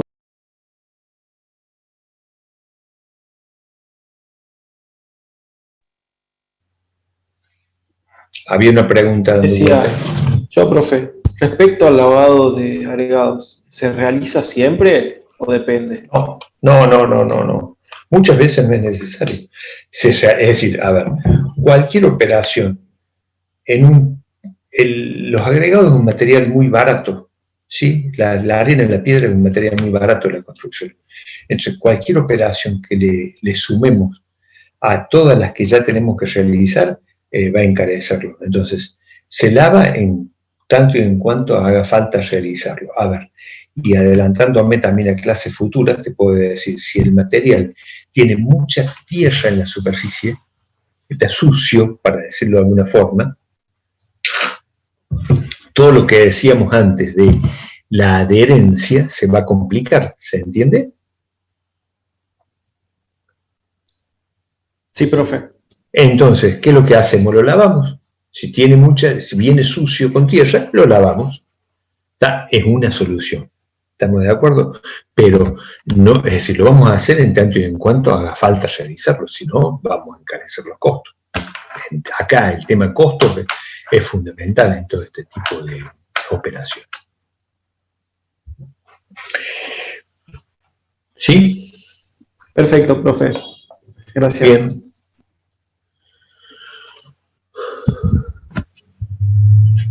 Vamos acá. A ver, acá, no sé si me adelanté alguna lámina. No, estábamos acá y seguimos acá.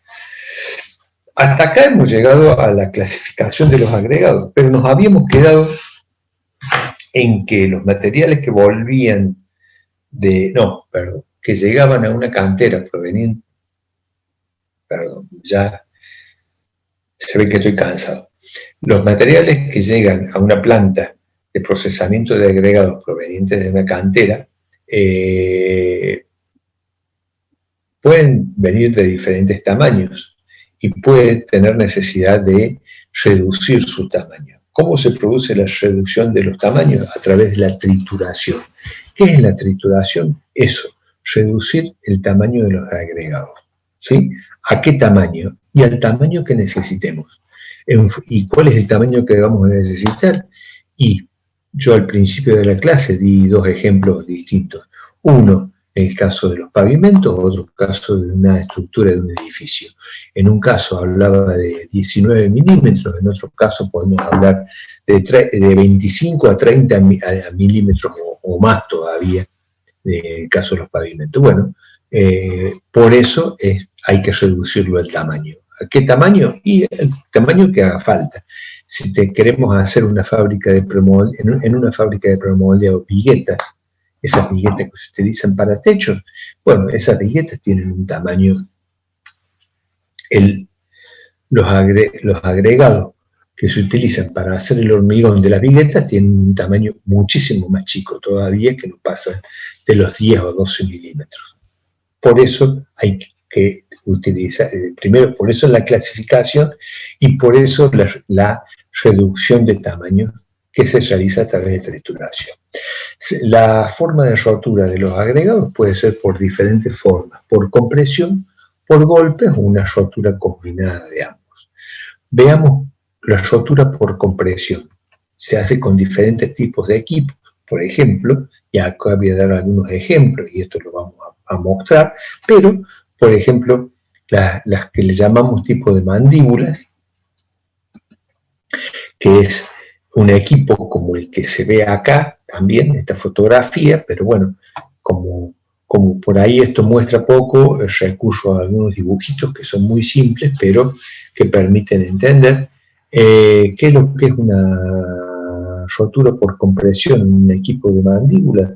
Bueno, casi como la palabra lo está explicando, son dos placas, una fija y una móvil, que se mueven produciendo un efecto parecido al de una mandíbula. Perdón.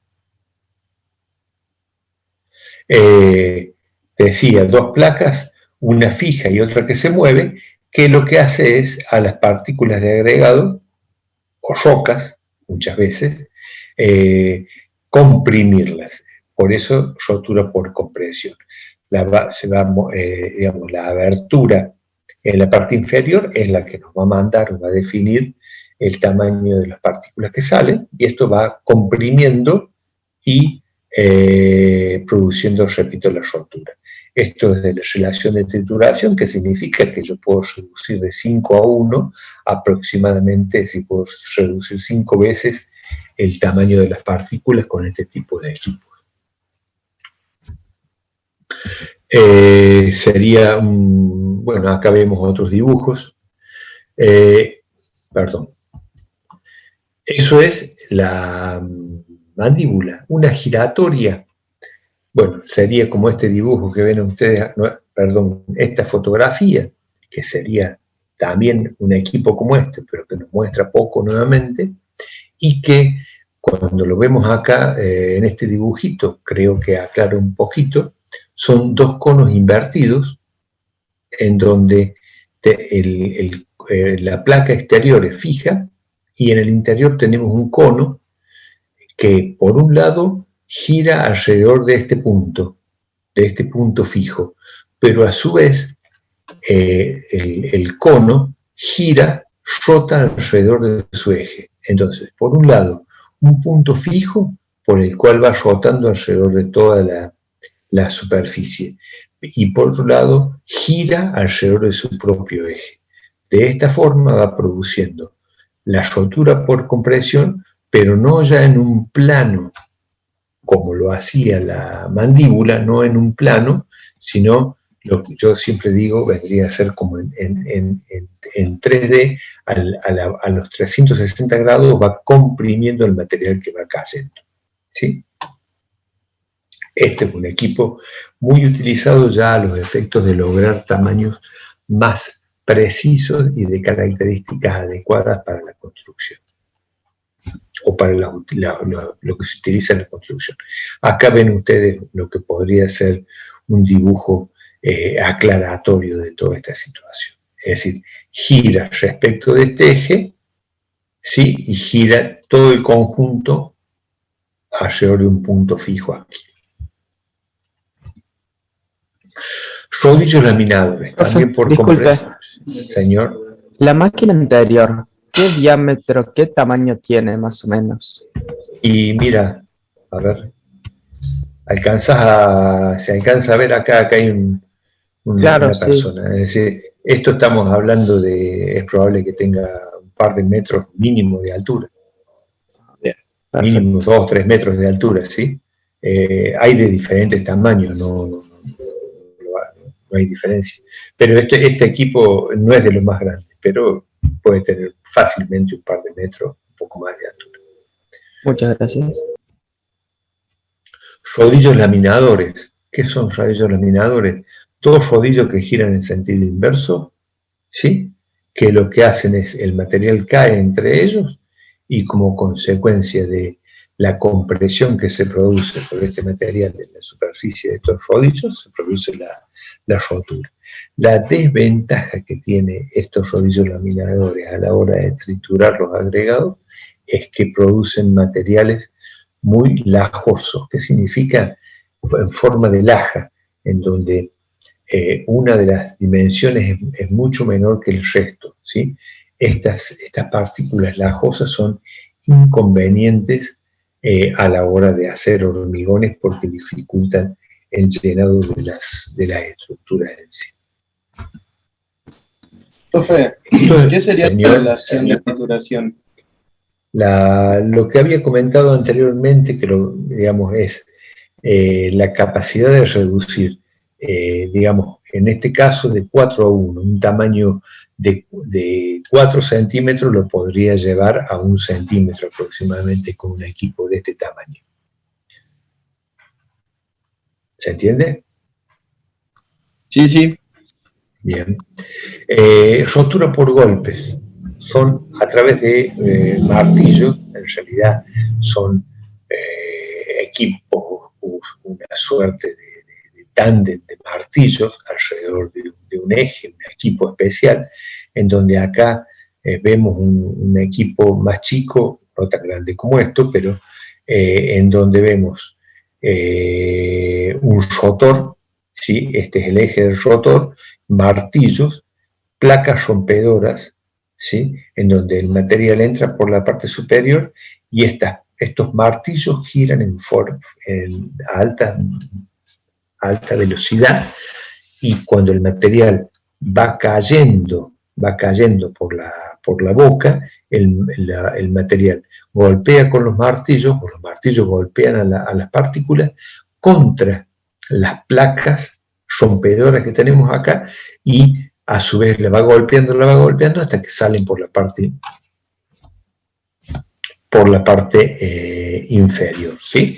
Hay diferentes modelos, tipos, etcétera, pero más o menos es lo que ustedes pueden ver acá. Son diferentes dibujos que pongo para que se puedan interpretar estos equipos que si no es difícil entender cómo funcionan. Martillos que van golpeando el material. Profe, ¿esos martillos van separándolos por sección? No. Acá el material que sale en bruto. Es decir, de todos estos equipos, el material que obtenemos, todos ellos, sale en bruto. Es decir, entra el material de un tamaño y luego lo que sale acá hay que llevarlo a una clasificadora, a una zaranda vibratoria, para separar los diferentes tamaños, ¿sí? No sale nada clasificado, sale todo en bruto. Es decir, lo tritura, lo disminuye en tamaño, pero para nada hace ninguna clasificación. No sé si a eso iba tu pregunta. Sí, profe, muchas gracias. Perfecto. Podemos hablar también de rodillos dentados, es decir, el material cae, por ejemplo, por una superficie y un rodillo dentado va haciendo lo golpea primero y lo comprime después, por eso hablamos de rotura combinada. Puede hablar de dos rodillos dentados que funcionan como un engranaje en donde va comprimiendo. Repito, son diferentes ejemplos, pero y está buena tu pregunta. El material, de la misma forma que entra en bruto, para decirlo de alguna forma, así entre comillas, es decir, en forma para nada clasificada, el material que sale no está clasificado para nada. Sí o sí, de acá tiene que ir a una planta de clasificación para facilitar para tener los diferentes tamaños. Voy a volver para atrás a ver si se ve. Fíjense, esto que ven ustedes, acá está clarito el ejemplo, y está bueno tu pregunta. Mira, el material, por algún motivo, llegó de la cantera, puede haber llegado de esta forma. Con una cinta transportadora lo introducen en esta máquina que es una giratoria. ¿Se ve? ¿Se entiende? El material que sale de esta trituradora, en la parte inferior, va todo por una cinta transportadora, ¿a dónde? A una zaranda vibratoria. Y de esa zaranda vibratoria vemos allá al fondo una cinta transportadora que ya toma un tamaño de material. Acá vemos otra cinta transportadora y fíjense, acá ya tenemos el material clasificado, pero fue triturado, llevado a la zaranda vibratoria y luego clasificado en la zaranda vibratoria y ya sí separado por tamaño en los acopios, que son los que después se transportan a planta. ¿Se entiende? No sé quién me preguntó. Sí, profe, no sé se entiende. Entendí tu pregunta, está bien respondida. Eso lo ven, creo que acá, bueno, ya vuelvo sobre eso. Lo ven aquí, no, aquí, fíjense. Esto sería lo que, si bien son dos fotografías distintas, a la salida de la zaranda vibratoria vamos a tener en cada uno de los pisos, vamos a tomar el material que va a una cinta transportadora distinta. Y entonces el material se va acopiando en diferentes acopios, valga la redundancia, a través de cinta transportadora y según diferentes tamaños, ¿sí? Puede que uno tenga 30 milímetros, el otro tenga 19 milímetros y el otro tenga 12 milímetros de tamaño máximo, que se llama. Bueno, eso es en función de las diferentes zarandas o diferentes mallas que hayamos puesto sobre la zaranda vibratoria.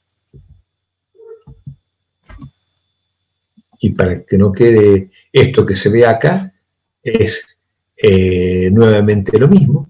Fíjense, una instalación en donde esto está también nuevo. Acá es donde veíamos que el camión descarga, ¿sí? Acá falta todo el terraplén, rellenar todo esto para que el camión descargue.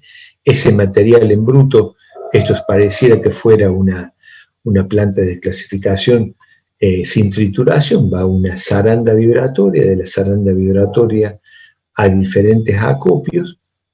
Fíjense, otra zaranda y diferentes acopios. Acá se ven cómo una zaranda tiene una boca, dos bocas, tres bocas, cada una a diferentes materiales. Acá fíjense cómo el material que se capta en los diferentes pisos va a los diferentes acopios que se llaman, que estos están separados por tamaño. Luego, una pala cargadora, como se ve ahí al fondo, carga el material en los camiones y de ahí se va a la obra o al destino que haga falta.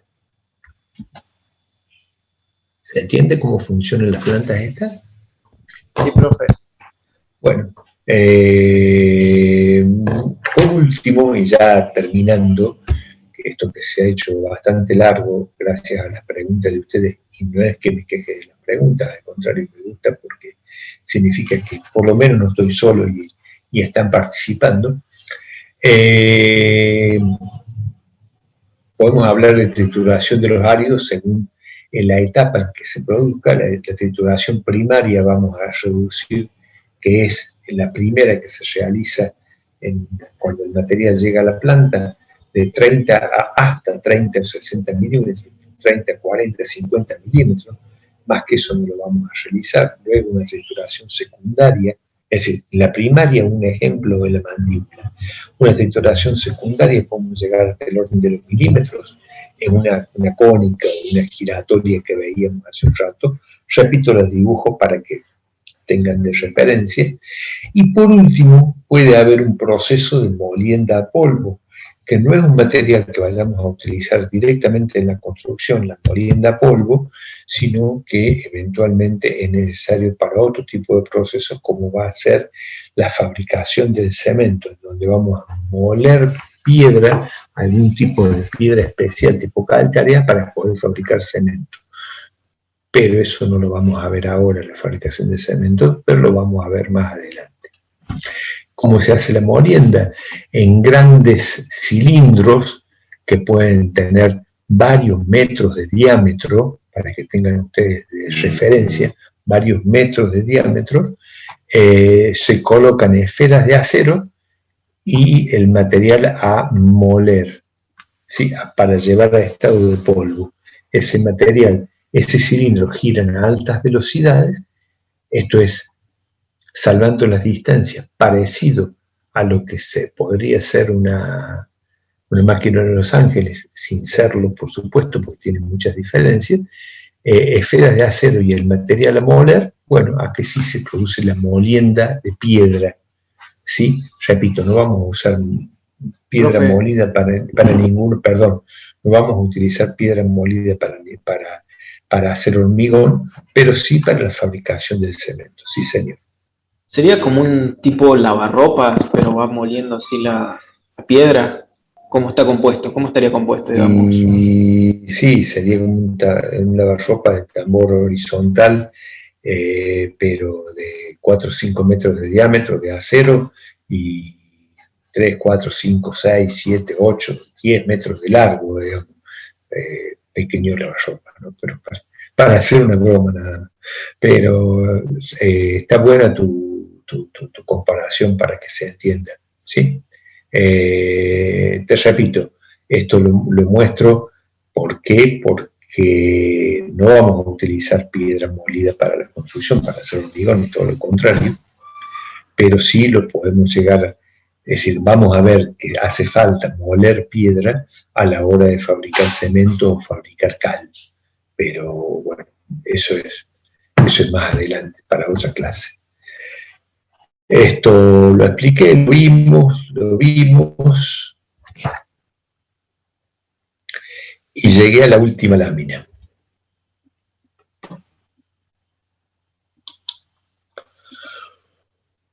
Preguntas. Si quedó alguien, por lo menos conectado, hay 190. De ahí a que estén despiertos es otra historia. Por mi parte no, profe. Muchas gracias. De nada. ¿Alguien quería preguntar? Sí, en esto que explicó del molino de bolas, ¿a dónde van las bolas de acero? Eso no lo entendí. Espera, esto que veas acá ¿se alcanza a ver el dibujo? Esferas de acero. Es decir, las esferas de acero, el material entra capaz de tamaño chico, y las esferas de acero son eventualmente de 8 o 10 centímetros de diámetro. Estamos hablando de tamaños considerables. Entonces, cuando gira a alta velocidad, se produce un rozamiento y un golpe con las partículas que las destruye, que las muele. Bien. Gracias. De nada. Profe, una pregunta. ¿Sí? O sea, digamos, lo que vimos hoy de los agregados serían, digamos, aquellos componentes que nosotros vamos a usar para, digamos, el hormigón, ¿o no? Para hacer, claro, eso, digamos, los componentes vimos. Perfecto. Los componentes, es decir, los componentes, la parte de los agregados. Es decir, después también vamos a estudiar el cemento, vamos a estudiar, bien, claro. Digamos, vamos a estudiar en realidad. Vamos camino a estudiar el hormigón, pero para estudiar el hormigón tenemos que estudiar los componentes y saber cómo se comportan. O sea, ¿se entiende? Sí, claro, preguntaba porque, claro, el cemento faltaba, está bien. No, el cemento hay dos clases sobre cemento, y después falta, es decir, y cuando lleguemos a hablar de cemento, vamos a haber estudiado los materiales, y después tenemos que hablar de cómo hacer hormigón, que no es tan fácil, ¿sí? O hacer hormigón de buena calidad. Pero bueno, eso es más adelante. Señor.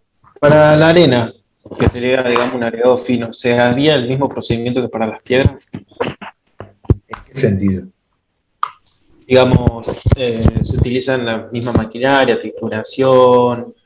A ver, si es arena de río, no hace falta triturarla, porque la arena de río ya viene graduada y viene del tamaño que generalmente utilizada. En cambio, si habláramos de arena de trituración o arena que se utiliza producto de la trituración, bueno, sí, ya vamos a ver también algo de todo esto. Perfecto, muchas gracias, profe. Bueno, chicos, si no queda nada pendiente, hasta acá llegamos, vamos casi con 2 horas de clase. Si no hay nada más, voy a después colgar esto para aquellos que no lo hayan podido ver, lo pueden ver en forma sincrónica, y bueno, en la clase que viene ya van a empezar a ver práctico del tema de los agregados, algo del laboratorio, que en lugar de ir al laboratorio va a ser todo virtual, pero bueno, vamos a tratar de hacer y poner lo mejor de nuestra parte para que la virtualidad